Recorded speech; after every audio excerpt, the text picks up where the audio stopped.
Selamat datang di mata kuliah Manajemen Rantai Pasok Supply Chain Management dengan saya Bapak Rizal Binsar Pangaribuan. Baik, kita mulai.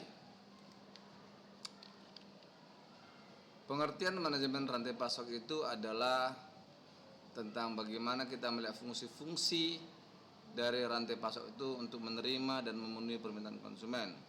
Fungsi tersebut meliputi pengembangan produk baru, pemasaran, operasi, distribusi, keuangan, dan layanan pelanggan. Lebih luas lagi, rantai pasok tidak hanya terdiri dari pabrik manufaktur dan pemasok saja, tapi juga meliputi perusahaan, penyedia transportasi, gudang, retailer, dan bahkan konsumen itu sendiri. Manajemen rantai pasok dapat diartikan sebagai usaha mengkoordinasikan dan mengintegrasikan sejumlah aktivitas yang terkait dengan produk dalam rantai pasok untuk meningkatkan efisiensi operasi, kualitas, dan layanan pelanggan agar dapat memperoleh keunggulan bersaing yang berkelanjutan bagi semua organisasi yang berkolaborasi. Tujuan dari manajemen rantai pasok adalah mencapai biaya yang minimum dan tingkat pelayanan yang maksimum. Perusahaan dalam rantai pasok harus membuat keputusan individual dan bersama dalam 5 bidang utama, yaitu produksi, persediaan, lokasi, transportasi, dan informasi. Perlu diketahui, kelima bidang tersebut ini harus saling berkaitan satu sama lain.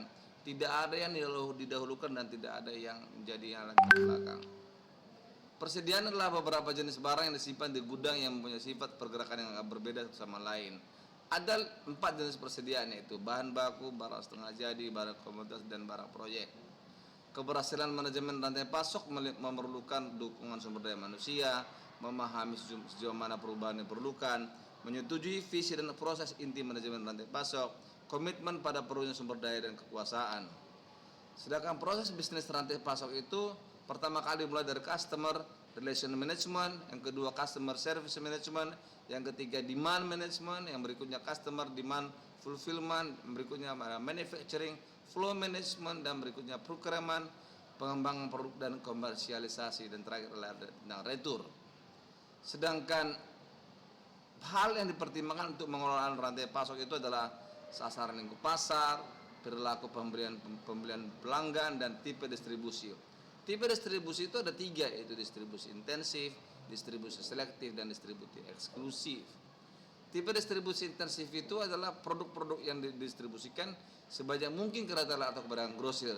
Sedangkan distribusi selektif untuk menjualnya dapat produk terbatasnya. Sedangkan distribusi eksklusif adalah apabila sebuah toko tunggal diberikan hak eksklusif untuk menjual produk pada daerah tertentu.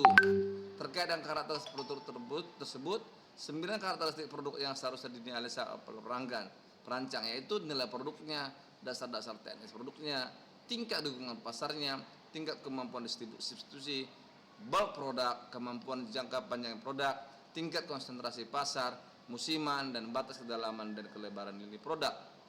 Tujuan dari pengukuran kinerja adalah untuk menciptakan proses penyampaian, melakukan streamlining information flow, dan cash flow yang baik pada setiap saluran dalam rantai pasok. Pemain utama dalam rantai pasok, pertama adalah supplier, yang kedua supplier dan manufacturer, yang ketiga supplier, manufacturer, distributor, yang keempat supplier, manufacturer, distribution, retail outlets, yang kelima adalah supplier, manufacturer, distribution, retail outlets, dan sampai ke customernya. Jadi ini gambarannya dari supplier sampai ke customer. Pengukuran persediaan dapat dibagi menjadi 3, yaitu agregatnya rata-rata persediaan, minggu pasokan, dan perputaran persediaan. Ini rumus untuk mencari nilai rata-rata persediaan, untuk mencari rumus minggu pasokan, untuk mencapai perputaran persediaan. Sedangkan tabel kegiatan pengukuran kinerja rantai pasok dengan pengukuran keuangan dari nilai agregat sampai lead time pemasok.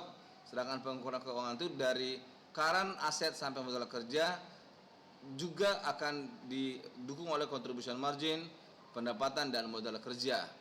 Terima kasih atas perhatian Anda. Saya harapkan Anda bisa lebih banyak lagi membaca lagi dan mengerjakan diskusi yang telah dibagikan di website Anda. Terima kasih.